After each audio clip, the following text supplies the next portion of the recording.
Start up India திட்டம் வெறும் 10 ஆண்டுகளில் ஒரு புரட்சியாக மாறியுள்ளது என ஸ்டார்ட் அப் இந்தியா திட்டம் தொடங்கப்பட்டதன் 10ஆம் ஆண்டு விழாவில் பிரதமர் மோடி கூறினார். இந்தியா உலகின் 3வது பெரிய ஸ்டார்ட் அப் சுற்றுச்சூழல் அமைப்பாக உருவெடுத்துள்ளது என்றார் அவர்.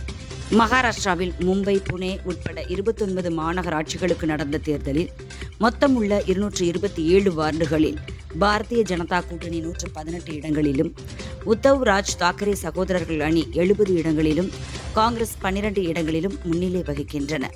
மக்கள் ஜனநாயகம் மீது வைத்திருந்த நம்பிக்கையை தேர்தல் கமிஷன் சரித்து கேள்விக்குறியாக்கி இருக்கிறது. ஓட்டு திருட்டு, தேச விரோத செயல் என விரல்களில் அழியக்கூடிய மை வைக்கப்பட்ட விவகாரத்தில் தேர்தல் கமிஷன் மீது ராகுல் கடும் கண்டனம் தெரிவித்துள்ளார். தேசிய ஜனநாயக கூட்டணியின் தேர்தல் உடன்படிக்கை இறுதி செய்யப்பட்டு 23ஆம் தேதி சென்னையில் நடைபெறவுள்ள பொதுக்கூட்டத்தில் பிரதமர் முன்னிலையில் அதிகாரப்பூர்வ அறிவிப்பு வெளியாகும் என மத்திய அமைச்சரும் தமிழக தேர்தல் பொறுப்பாளருமான பியூஷ் கோயல் தெரிவித்துள்ளார்.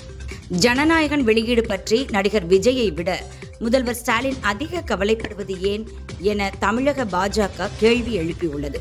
திரைப்படத்தை பற்றி கவலைப்படுவதை விட தமிழக ஜனங்களை பற்றிதான் திமுக, காங்கிரஸ், கம்யூனிஸ்ட் கட்சிகள் கவலைப்பட வேண்டும் என்றும் தெரிவித்துள்ளது. மக்கள் பணியில் நாம் அனைவரும் முழு மனதோடு ஈடுபட எம்ஜிஆரின் 109வது பிறந்த நாளில் உளமாற உறுதியேற்போம். நாம் அனைவரும் ஒன்று சேர்ந்து அதிமுகவை வெற்றி பாதையில் அழைத்து செல்வோம் என பழனிசாமி தெரிவித்துள்ளார்.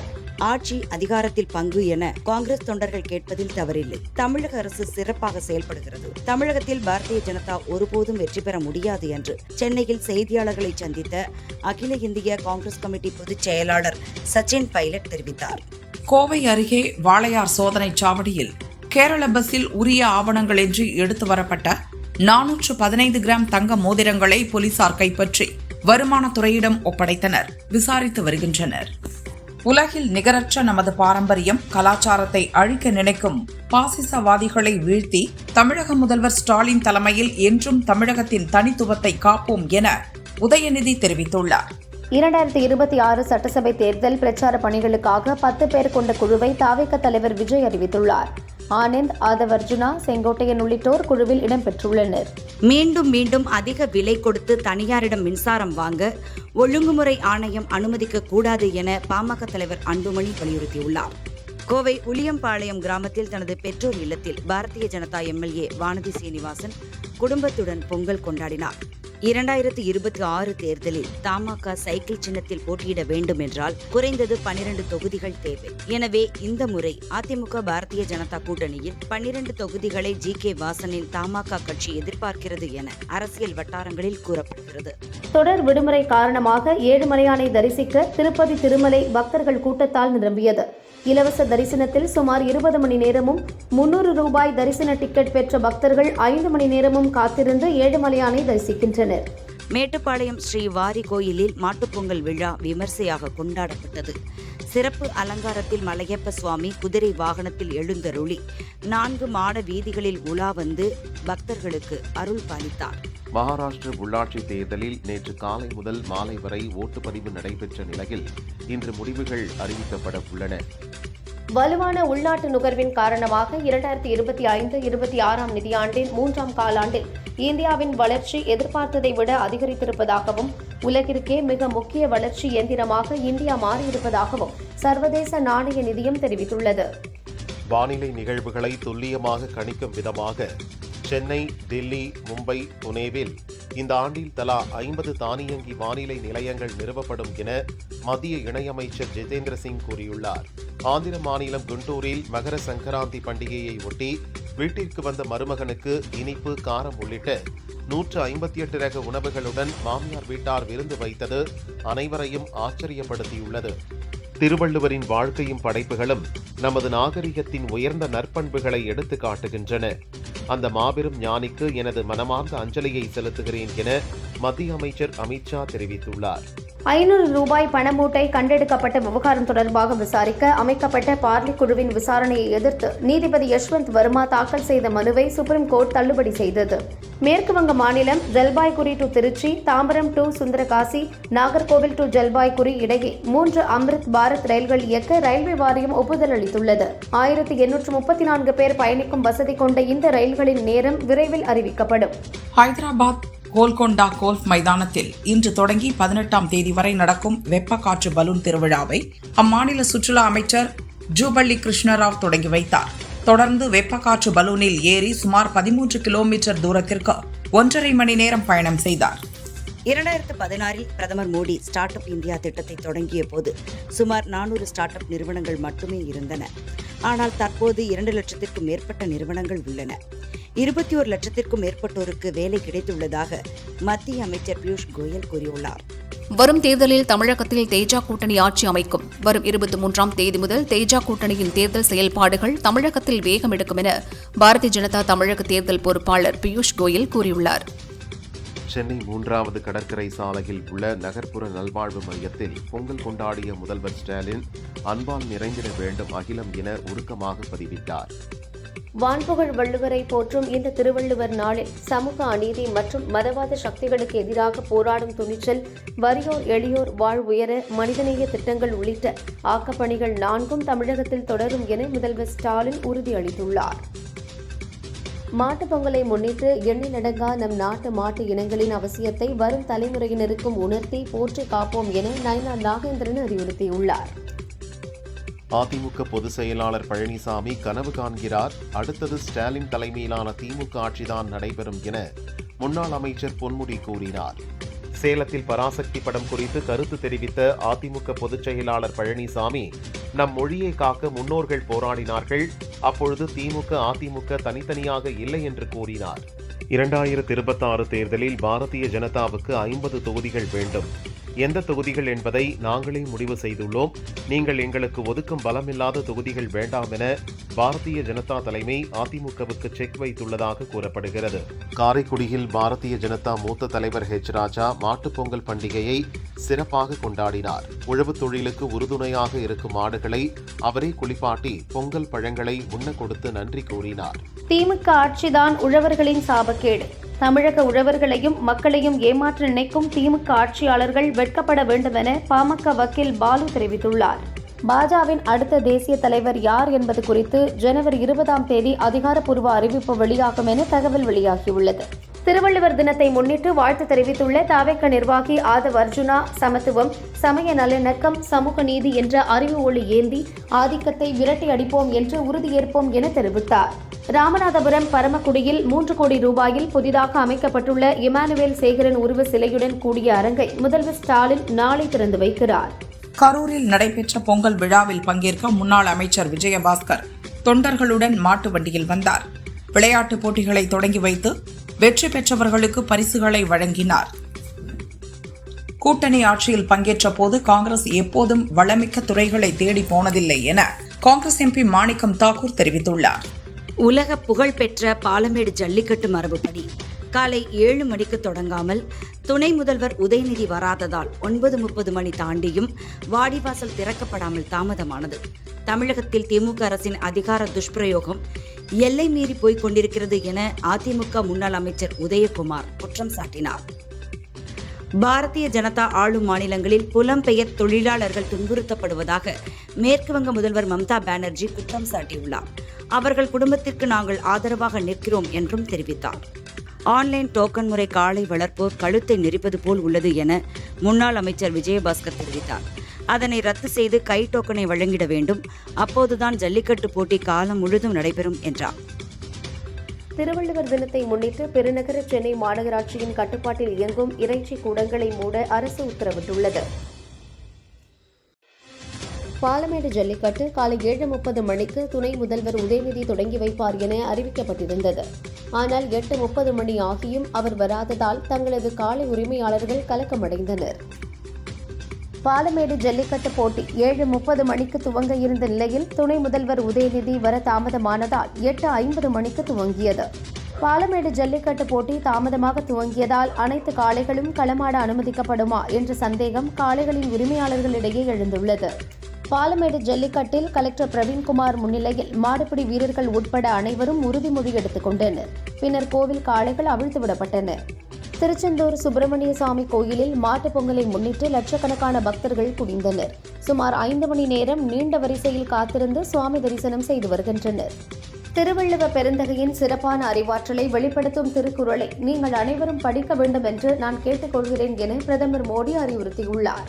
திருப்பரங்குன்றம் மலையில் அமைந்துள்ள தர்கா வளாகத்தில் சமீபத்தில் ஏற்பட்டிருந்த பிறை கொடியை வருவாய்த்துறை அதிகாரிகள் மற்றும் கோவில் நிர்வாகத்தினர் இணைந்து அகற்றியுள்ளனர். சிறந்த தமிழ் எழுத்தாளருக்கான தமிழ் தென்றல் திருவிக விருதினை இறை அன்புவுக்கு முதல்வர் ஸ்டாலின் வழங்கினார். தொடர்ந்து பரிசாக கொடுக்கப்பட்ட 5 லட்சம் ரூபாய் பணத்தை முதல்வர் பொது நிவாரண நிதிக்கு இறை அன்பு வழங்கினார். சென்னையில் ஆபரண தங்கம் விலை சவரனுக்கு 480 ரூபாய் குறைந்து 1 கிராம் 13,230க்கும் சவரன் 1,05,840க்கும் விற்பனையாகிறது. சில்லறை வர்த்தகத்தில் 1 கிராம் வெள்ளி விலை 4 ரூபாய் குறைந்து 306 ரூபாய்க்கு விற்பனை செய்யப்படுகிறது. 2026ஆம் ஆண்டுக்கான திருவள்ளுவர் விருதை முதுமுனைவர் மு.பெ. சத்தியவேல் முருகனாருக்கு முதல்வர் ஸ்டாலின் வழங்கி சிறப்பித்தார். 2025ஆம் ஆண்டுக்கான பேரறிஞர் அண்ணாதுரை விருதினை அமைச்சர் துரைமுருகனுக்கு முதல்வர் ஸ்டாலின் வழங்கி கௌரவித்தார். திருவள்ளுவர் தினத்தை ஒட்டி சென்னை வள்ளுவர் கோட்டத்தில் உள்ள வள்ளுவர் சிலைக்கு முதல்வர் ஸ்டாலின் மாலை அணிவித்து மரியாதை செலுத்தினார். வந்தவாசி அருகே கண்டெய்னர் லாரி மீது இருசக்கர வாகனம் மோதிய விபத்தில் இருசக்கர வாகனத்தில் சென்ற 2 இளைஞர்கள் சம்பவ இடத்திலேயே இறந்தனர். கீழ்கொடுங்காலூர் போலீசார் விசாரிக்கின்றனர். வேலூர் காகித பட்டறையில் நள்ளிரவு ஏற்பட்ட தீ விபத்தில் 10 ஆட்டோக்கள், 2 இருசக்கர வாகனங்கள் மற்றும் ஒரு மரக்கடை முற்றிலும் சேதமானது. 2 மணி நேரம் போராடி தீயணைப்புத் துறையினர் தீயை அணைத்தனர். பொங்கல் பண்டிகை தொடர் விடுமுறையை முன்னிட்டு தென்காசி மாவட்டம் குற்றாலத்தில் தமிழக மற்றும் அண்டை மாநில டூரிஸ்டுகள் குவிந்தனர். ஆர்ப்பரித்து கொட்டும் மெயினருவி, 5 அருவிகளில் உற்சாகமாக குளித்து மகிழ்ந்தனர். பொங்கல் தொடர் விடுமுறையால் தேனி மாவட்டம் கம்பம் அருகே அமைந்துள்ள சுருளி அருவியில் டூரிஸ்டுகள் கூட்டம் அலைமோதுகிறது. தண்ணீர் வரத்து குறைந்து அருவியில் நீர் குறைவான அளவே இருப்பதால் டூரிஸ்டுகள் காத்திருந்து குளித்துவிட்டு செல்கின்றனர். பொங்கல் பண்டிகை முடிந்து சென்னைக்கு திரும்ப நாளை மறுநாள் 18ஆம் தேதி சிறப்பு ரயில் இயக்கப்படும் என தெற்கு ரயில்வே அறிவித்துள்ளது. சிறப்பு ரயில் டிக்கெட்டுக்கான முன்பதிவு நாளை காலை 8 மணிக்கு துவங்குகிறது. வேலூர் சிஎம்சி மருத்துவமனையில் அமலாக்கத்துறை அதிகாரிகள் சோதனை நடத்தினர். பண பரிவர்த்தனை, மருந்துகள் மற்றும் மருத்துவ உபகரணங்கள் கொள்முதல் தொடர்பாக விசாரணை நடந்தது. பாலமேடு ஜல்லிக்கட்டு போட்டியை தொடங்கி வைத்த துணை முதல்வர் உதயநிதிக்கு காளை சிலையை நடிகர் சூரி பரிசளித்தார். ஸ்ரீவில்லிபுத்தூரில் சமுதாய நல்லிணக்க பேரவை சேவா பாரதி சார்பில் நடந்த இளவட்டக்கல் தூக்கும் போட்டியில் 54 கிலோ இளவட்டக்கல்லை முத்துலட்சுமி என்ற பெண் எளிதாக தூக்கி அசத்தினார். ஒகேனக்கல் தாசம்பட்டி வனப்பகுதியில் இறந்து கிடந்த சிறுத்தை 12 வயதுடைய பெண் சிறுத்தை என்றும் கழுத்தெலும்பு உடைபட்டு இறந்ததும் பிரேத பரிசோதனையில் தெரியவந்துள்ளது. சிறுத்தையின் இறப்பு குறித்து வனத்துறையினர் தீவிர விசாரணை நடத்துகின்றனர். குடியாத்தம் அடுத்த குட்லவாரிப்பள்ளி கிராமத்தில் 110ஆம் ஆண்டு மாடுவிடும் திருவிழா இன்று நடந்தது. இதில் 200க்கும் மேற்பட்ட காளைகள் கலந்து கொண்டது. தமிழகம், புதுச்சேரி மற்றும் காரைக்கால் பகுதிகளில் இன்று முதல் 22ஆம் தேதி வரை வறண்ட வானிலை நிலவக்கூடும் என சென்னை வானிலை மையம் தெரிவித்துள்ளது. பொங்கல் விடுமுறை நாளான இன்றும் சென்னை கலெக்டர் அலுவலகத்தை முற்றுகையிட்டு தொடர்ந்து 22வது நாளாக இடைநிலை ஆசிரியர்கள் போராட்டத்தில் ஈடுபட்டனர். மயிலாடுதுறை மாவட்டம் சீர்காழி திருநகரி கிராமத்தில் பல ஆண்டுகளுக்கு முன்பு தை முதல் நாள் ஏற்பட்ட கலவரம் நினைவாக அப்பகுதி மக்கள் தை 2ஆம் தேதியே பொங்கல் கொண்டாடி வருகின்றனர். அதன்படி இன்று பொங்கல் கொண்டாடினர். வேலூரில் திருவள்ளுவர் தினத்தை முன்னிட்டு தமிழாசிரியர்கள், வணிகர் சங்கத்தினர் மற்றும் பல்வேறு அமைப்புகள் திருவள்ளுவரின் திருவுருவ சிலைக்கு மாலை அணிவித்து மரியாதை செலுத்தினர். திருப்பத்தூர் மாவட்டம் சோமலாபுரம் பகுதியில் கிராமத்தினர் ஒன்றிணைந்து மாட்டுப் பொங்கல் விழாவை சிறப்பாக கொண்டாடினர். புதுக்கோட்டை அருகே கோவனூரில் மாட்டுப் பொங்கலை முன்னிட்டு பழைய பாரம்பரிய முறைப்படி மஞ்சு விரட்டு நடைபெற்றது. இதில் 400க்கும் மேற்பட்ட காளைகள் சீறி பாய்ந்தன. வெற்றி பெற்ற மாடுகளுக்கும் மாடுபிடி வீரர்களுக்கும் பரிசுகள் வழங்கப்பட்டன. சிவகங்கை மாவட்டம் சிங்கம்புணரியில் மாட்டுப் பொங்கலை முன்னிட்டு நடந்த மஞ்சுவிரட்டு போட்டியில் காளைகள் முட்டித் தள்ளியதில் 20க்கும் மேற்பட்டோர் காயமடைந்தனர். கொடைக்கானல் செண்பகனூர் கொய்யாப்பாறை பகுதியில் சென்னாய் கூட்டம் தாக்கியதில் காயமடைந்து மயங்கிய நிலையில் இருந்த பெண் கடமானை வனத்துறையினர் மீட்டு வனப்பகுதிக்குள் விரட்டினர். தேனி மாவட்டம் போடிநாயக்கனூர் அருகே கரட்டுப்பட்டி, சூலப்புரம் கிராமங்களில் மஞ்சு விரட்டு போட்டி விமரிசையாக நடந்தது. 2000க்கும் மேற்பட்ட மாடுகளை அணி அணியாக அவிழ்த்துவிட்டு நடத்தினர். மதுரை பாலமேடு ஜல்லிக்கட்டு போட்டியின் 6வது சுற்று நிறைவடைந்த நிலையில் 12 காளைகளை அடக்கி அஜித் என்ற மாடுபிடி வீரர் முதலிடத்தில் உள்ளார். 11 காளைகளை அடக்கி கார்த்தி மற்றும் பிரபாகரன் ஆகியோர் 2ஆம் இடம் பிடித்துள்ளனர். திருவள்ளுவர் தினத்தை முன்னிட்டு தமிழக மதுக்கடைகளுக்கு விடுமுறை விடப்பட்ட நிலையில் தேனி மாவட்டம் போடிநாயக்கனூரில் சட்டவிரோதமாக மது விற்ற 2 பெண் உட்பட 3 பேரை போலீசார் கைது செய்தனர். மொத்தமாக 650 மதுபான பாட்டில்கள் பறிமுதல் செய்யப்பட்டன. முருகனின் 2ஆம் படை வீடான திருச்செந்தூரில் மாட்டுப் பொங்கலை முன்னிட்டு லட்சக்கணக்கான பக்தர்கள் கோயிலில் குவிந்தனர். 5 மணி நேரத்துக்கு மேலாக நீண்ட வரிசையில் காத்திருந்து மனமுருகி முருகனை தரிசித்தனர். தஞ்சாவூர் பெரிய கோயிலில் மகர சங்கராந்தியை முன்னிட்டு பசுமாடுகளுக்கு கோபூஜை நடந்தது. 2000 கிலோ கொண்ட காய்கறிகள், பழங்கள், இனிப்பு வகைகள் உள்ளிட்டவைகளால் நந்தியம்பெருமானுக்கு சிறப்பு அலங்காரம் செய்யப்பட்டது. மாட்டுப் பொங்கலை முன்னிட்டு மேலூர் தும்பைப்பட்டி வீரகாளி அம்மன் கோயிலில் இந்து மற்றும் இஸ்லாமியர்கள் இணைந்து மத நல்லிணக்க பொங்கல் விழா கொண்டாடினர். அனைவரும் ஒற்றுமையாக வாழ வேண்டும் என்பதை வலியுறுத்தி கொண்டாடப்படுவதாக தெரிவித்தனர். மாட்டுப் பொங்கலை முன்னிட்டு 108 திவ்ய தேசங்களில் 64வது திவ்ய தேசமான சோளிங்கர் லட்சுமி நரசிம்ம சுவாமி திருக்கோயிலில் பக்தோசித பெருமாள் ராஜ அலங்காரத்தில் சுவாமி எழுந்தருளி பக்தர்களுக்கு காட்சியளித்தார். திருவெண்காடு சுபேதாரண்யேஸ்வரர் கோயிலில் சுவாமிக்காக அம்பாள் கணு பொங்கல் வைத்து சிறப்பு பூஜை நடத்தும் நிகழ்வு நடைபெற்றது. விழாவில் திரளான பக்தர்கள் கலந்து கொண்டு அம்பாளை வழிபட்டனர். வேலூர் கோட்டையில் உள்ள ஸ்ரீ ஜலகண்டீஸ்வரர் கோயிலில் மாட்டுப் பொங்கலை முன்னிட்டு நந்திய பகவானுக்கு சிறப்பு பூஜை நடந்தது. சாமி திருவூடல் உற்சவமும் நடைபெற்றது. மயிலாடுதுறை மாவட்டம் சீர்காழி அடுத்த திருவெண்காடு சுபேதாரண்யேஸ்வரர் கோவிலில் சுவாமிக்காக அம்பாள் கணு பொங்கல் வைத்து சிறப்பு பூஜை மற்றும் வழிபாடு நடந்தது. திருப்பதி திருமலையில் இன்று பார்வேட்டை உற்சவம் நடைபெற்றது. திருமலையில் பார்வேட்டு மண்டபத்தில் பார்வேட்டை உற்சவம் நடைபெற்றது. இதில் ஏராளமான பக்தர்கள் கலந்து கொண்டு தரிசனம் செய்தனர். ரசிகர்கள் பாதுகாப்பை உறுதிப்படுத்த பெங்களூரு சின்னசாமி மைதானத்தில் 300 முதல் 350 AI கேமராக்கள் பொறுத்த கர்நாடக மாநில கிரிக்கெட் சங்கத்திற்கு RCB அணி பரிந்துரை செய்துள்ளது. இதற்கான செலவையும் தாங்களே ஏற்றுக்கொள்வதாகவும் தெரிவித்துள்ளது. வெனிசுலா எதிர்க்கட்சித் தலைவர் மரியா கொரினா மச்சாடோ வெள்ளை மாளிகையில் ட்ரம்பை சந்தித்தார். அவருக்கு தனக்கு வழங்கப்பட்டிருந்த அமைதிக்கான நோபல் பரிசை வழங்கினார். ஜம்மு காஷ்மீர் எல்லையில் மீண்டும் பாகிஸ்தான் ட்ரோன்கள் தென்பட்டது. இதனை அறிந்து சுதாரித்துக் கொண்ட இந்திய ராணுவத்தினர் ட்ரோன்களை சுட்டு வீழ்த்தினர். நான் செய்த பணிக்காக மரியா தனது அமைதிக்கான நோபல் பரிசை எனக்கு வழங்கினார். பரஸ்பர மரியாதையின் அற்புதமான செயல். நன்றி மரியா என அதிபர் ட்ரம்ப் தெரிவித்துள்ளார். அமெரிக்கா ஈரான் இடையே மோதல் ஏற்பட்டால் இஸ்ரேல் மீதும் தாக்குதல் நடத்தப்படலாம். எனவே இந்தியர்கள் அவசியமின்றி இஸ்ரேல் வர வேண்டாம் என அங்குள்ள இந்திய தூதரகம் எச்சரிக்கை விடுத்துள்ளது. தமிழ் மக்களின் மிக முக்கியமான கலாச்சார தினமான தைப்பொங்கல் விழாவில் பங்கேற்பது மிகுந்த மகிழ்ச்சி அளிக்கிறது என யாழ்ப்பாணம் அய்யனார் கோயில் விளையாட்டு மைதானத்தில் நடந்த தைப்பொங்கல் விழாவில் பங்கேற்ற இலங்கை அதிபர் அனுரகுமார திசநாயக்க கூறினார். வங்க தேசத்தில் இந்துக்கள் மீதான வன்முறையில் சிறுபான்மையினரை பாதுகாப்பதற்கும் நியாயமான தேர்தலை நடத்தவும் முகமது யூனிஸின் இடைக்கால ஆட்சி உறுதியளிக்க வேண்டும் என பிரிட்டனர் பார்லியில் அந்நாட்டு MP பாப்லாக்மேன் தெரிவித்துள்ளார். நடிகர் கருணாஸின் மகன் கென் முதல் முறையாக ஒரு படத்தை இயக்கி நடிக்கிறார். பள்ளி பருவத்தை மையப்படுத்தி உருவாக்கியுள்ள இந்த படத்திற்கு யூத் என பெயரிடப்பட்டுள்ளது. GV பிரகாஷ் இசையமைத்துள்ளார்.